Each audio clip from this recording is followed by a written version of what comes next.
आज हम बात कर रहे हैं यस बैंक की। फाइनली वो न्यूज आ गई जिसका हमें कब से इंतजार था, यानी एआरसी के गठन की तैयारी की शुरुआत हो चुकी है। इसकी जानकारी एक्सचेंज को दी गई है यस बैंक की तरफ से। इसका मतलब अब जो रिपोर्ट जो निकल के आ रही है, जो न्यूज है, वो फाइनल हो चुकी है। एक तरह से एआरसी आने वाली है। तो क्या इसका मतलब यस बैंक के अब अच्छे दिन की शुरुआत होने वाली है? जो भी उसका बैड एनपीए था, क्या वो पूरा खत्म होने वाला है? क्या जल्द ही यस बैंक पूरी तरह से एनपीए फ्री होकर नई शुरुआत कर पाएगी? क्या आने वाले समय में हमारी जो प्राइस है उसमें भी काफ़ी अच्छी बढ़ोतरी हो सकती है?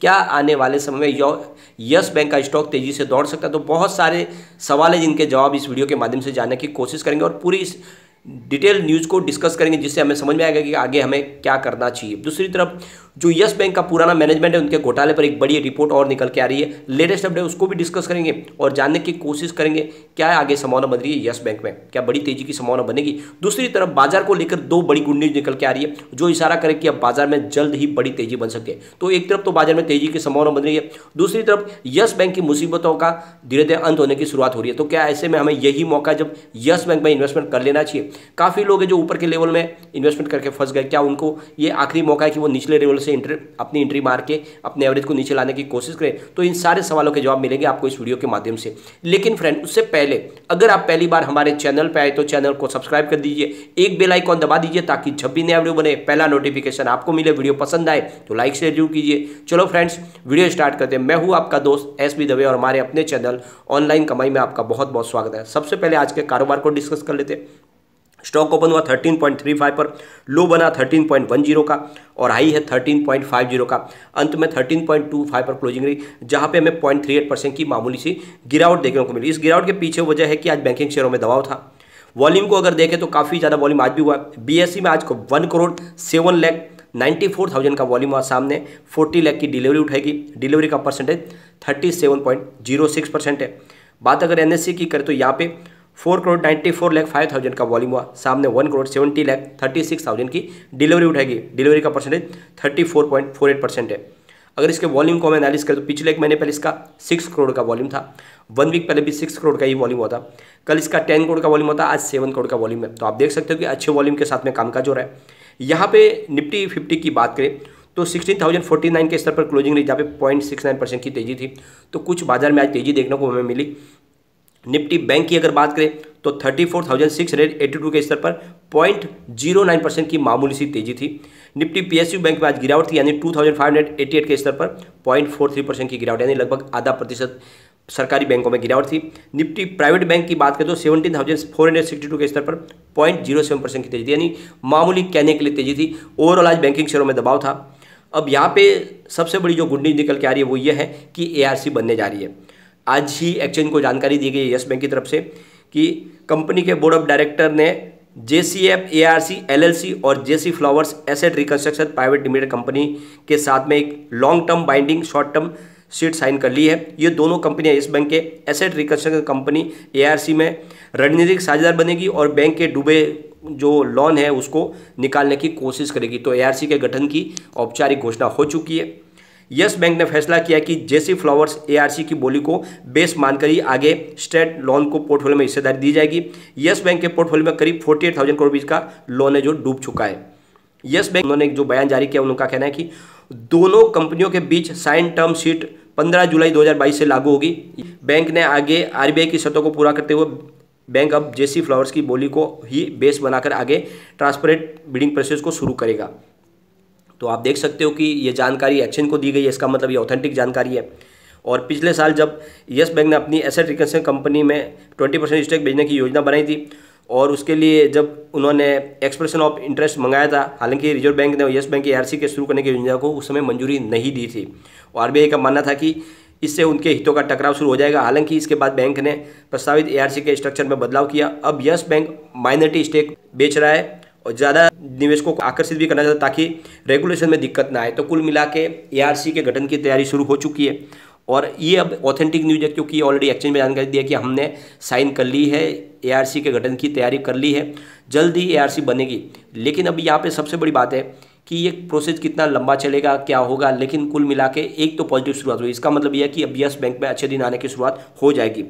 दूसरी तरफ एक और अपडेट निकल के आ रही है यस बैंक के राणा कपूर और डीएचएफएल के प्रमोटर कपिल और धीरज वाधवान के बीच सीबीआई ने अब तीसरी चार्जशीट पेश की है। इस सप्लीमेंट्री चार्जशीट में छाबड़िया को भी सह आरोपी बनाया गया है। यस बैंक डीएचएफएल ने केस में सीबीआई ने जो खुलासा किया है उसके हिसाब से एजेंसी ने एक और चार्जशीट में दावा किया है कि दीवान हाउसिंग फाइनेंस लिमिटेड यानी डीएचएफएल की मिली भगत वाले 36,614 रुपीज़ के कर्ज को देने में किसी भी प्रकार के नियमों का कोई पालन नहीं किया गया, यानी गलत तरीके से लोन दिया गया।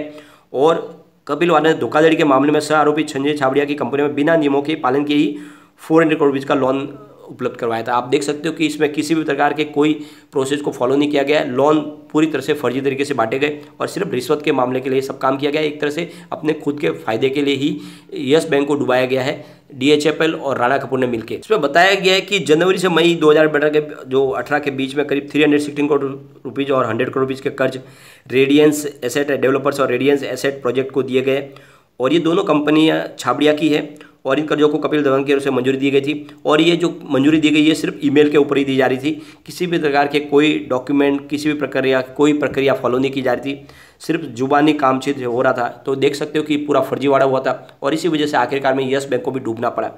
अब यहाँ पे एक और अच्छी खबर निकल के आ रही है कि हमारे पास म्यूचुअल फंड की 30 जून की लेटेस्ट अपडेट निकल के आ रही है। यहाँ पे कुछ म्यूचुअल फंड कम भी हुए इस बार। अब यहाँ पे जो लेटेस्ट होल्डिंग है उसके हिसाब से देखें तो Motilal Oswal Nifty mid cap 150 ने यहाँ पे 5.38 करोड़ रुपीज़ का इन्वेस्टमेंट करके 1% की होल्डिंग ली हुई है। Nippon India ETF mid cap 150 ने 4.86 करोड़ रुपीज़ का इन्वेस्टमेंट किया है, 1% की होल्डिंग उन्होंने भी ली हुई है। फिर Nippon India Nifty mid cap 150 ने 4.02 करोड़ रुपीज़ का इन्वेस्टमेंट करके 1.01% की होल्डिंग ली है। ICICI Pru Nifty mid cap 150 ने यहाँ पे 1.21 करोड़ रुपीज़ का इन्वेस्टमेंट करके 1% की होल्डिंग ली है। Motilal Oswal Nifty mid cap 100 ने 1.19 करोड़ रुपीज़ का इन्वेस्टमेंट करके 1.30% की होल्डिंग ली है। SBI मल्टी एसेट एलोकेशन ने 1.18 करोड़ रुपीज़ का इन्वेस्टमेंट किया है, 0.22% की होल्डिंग ली है। तो आप देख सकते हो कि इस बार म्यूचुअल फंड कुछ कम हुए उनकी होल्डिंग। तो आने वाले समय में जब हमारे पास शेयर होल्डिंग बटन आएगा तो यहाँ पे आपको म्यूचुअल फंड की होल्डिंग कम होती हुई दिखाई दे सकती है।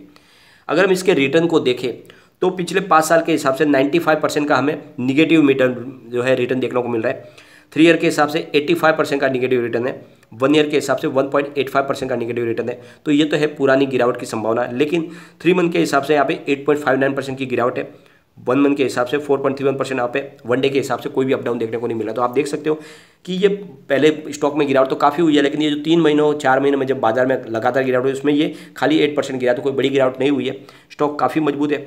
अब यहाँ पे बाजार के लिए भी एक बड़ी गुड न्यूज़ निकल के आ रही है। पिछले कई महीनों के बाद FI ने बाजार में खरीदारी शुरू कर दी है, जो बाजार के लिए एक बहुत बड़ा पॉजिटिव ट्रिगर है। अगर हम कल की बात करें तो कल बड़ी खरीदारी की है FI ने, करीब 7,139 रुपीज़ की खरीदारी की है। सामने उन्होंने 6,829 रुपीज़ का ही माल बेचा। इस तरह से उनकी जो खरीदारी है वो पॉजिटिव हो चुकी है 309 करोड़ रुपीज़ की, जो एक बहुत ही अच्छी बात है। इसका मतलब ये कि जल्द ही बाजार में हमें तेजी आती हुई दिखाई देगी और लगभग बाजार ने अपना बॉटम भी बना दिया है। यहाँ पे DI की तरफ से कल बिकवाली हुई है, जो थोड़ी सी चिंताजनक बात है, लेकिन जिस तरह से FI की पॉजिटिव खरीदारी है DI भी फिर से खरीदारी शुरू कर देंगे। कल DI ने 556 करोड़ रुपीज़ का अपना माल बेचा है। एक बाजार के लिए और अच्छी गुड न्यूज़ ये है कि जो क्रूड ऑयल जिसने बाजार को पूरी तरह से रुलाया, जब से रसिया यूक्रेन का युद्ध शुरू हुआ बाजार में गिरावट शुरू हुई, उस पर अब लगाम लगेगी, क्योंकि क्रूड ऑयल की प्राइस $100 से नीचे आ गई है। WTI क्रूड की बात करें तो 96.03 की प्राइस पे देखें तो 0.26% की मामूली सी तेजी देखने को मिली। ब्रेंट क्रूड भी 99.78 पर आ चुका है। तो आप देख सकते हो $100 से नीचे प्राइस आ गई है, जो एक बहुत ही अच्छी बात है। जल्द ही बाजार में हमें अब पॉजिटिव संभावना बनती होगी, क्योंकि जो मंदी का माहौल था वो बनता हुआ दिखाई नहीं देगा, क्योंकि सारी की सारी जो ट्रांसपोर्टेशन है वो भी सस्ते होंगे। जब क्रूड ऑयल की प्राइस नीचे आएगी तो नेचुरली आपको पेट्रोल डीजल भी कम प्राइस में मिलेगा, तो इसका एक पॉजिटिव इफेक्ट देखने को मिलेगा। कम्युनिटी सेंटीमेंट स्टॉक के साथ बना हुआ है। 91% बाई की कॉल है, 5% सेल की कॉल है, 4% होल्ड की कॉल है। तो आप देख सकते हो 100 में से 95% लोग इसको लेना पसंद कर रहे हैं। अब एक बार इसके पिवट लेवल को चेक कर लेते हैं। तो यहाँ से अगर गिरावट होती है तो 13.10 का फर्स्ट सपोर्ट है, ये सपोर्ट टूटा तो 12.90 तक स्टॉक जा सकता है, और यहाँ पर भी नहीं रुका तो फिर 12.70 तक जा सकता है गिरावट में, ये आप देख सकते हो। लेकिन अगर पॉजिटिव माहौल बना तो 13.50 का फर्स्ट रेजिस्टेंस है, इसको पार कर लिया तो फिर 13.70 तक स्टॉक जाएगा, और वहाँ तक पहुँच गया फिर 13.90 तक जा सकता है, यानी 14 तक जा सकता है। तो बिल्कुल यही मौका जब खरीदारी करें, क्योंकि अब जल्दी ही ARC का गठन होगा। यस बैंक ने अपनी तरफ से पूरी तैयारी कर ली है, जल्दी इसको RBI की मंजूरी भी मिल जाएगी, तो आप इसमें निवेश कर सकते हैं। और कम से कम नजरिया आपका 3 से 5 साल का रखें तो इसमें आपको बहुत ही अच्छा रिटर्न मिलेगा। Short term investor yes Bank के स्टॉक से बिल्कुल दूर रहे। यहाँ पे शॉर्ट टर्म में कोई प्रॉफिट की संभावना नहीं बनेगी, लेकिन नजरिया लॉन्ग टर्म का तो बने रहे, क्योंकि यहाँ पे आप देख सकते हो कि यहाँ पे ICICI बैंक और HDFC बैंक ने भी इसमें निवेश को अपना बनाए रखा है, उन्होंने अपनी होल्डिंग को नहीं छोड़ा। इसका मतलब ये है कि उनको भरोसा है। साथ में कोटक ने भी नई इन्वेस्टमेंट की है यहाँ पे, और SBI तो ऑलरेडी पहले से 30% की स्टेक लेके बैठे हुए, तो निवेश किया जा सकता है। लेकिन फ्रेंड, कोई भी इन्वेस्टमेंट करने से पहले अपने फाइनेंशियल एडवाइजर से बायोडाटा ले ले या अपना खुद का रिसर्च करें, क्योंकि मैंने वीडियो आपके एजुकेशनल पर्पज के लिए ही बनाया। वीडियो पसंद आए तो लाइक से जरूर कीजिए और चैनल को सब्सक्राइब कर दीजिए। Thank you friend.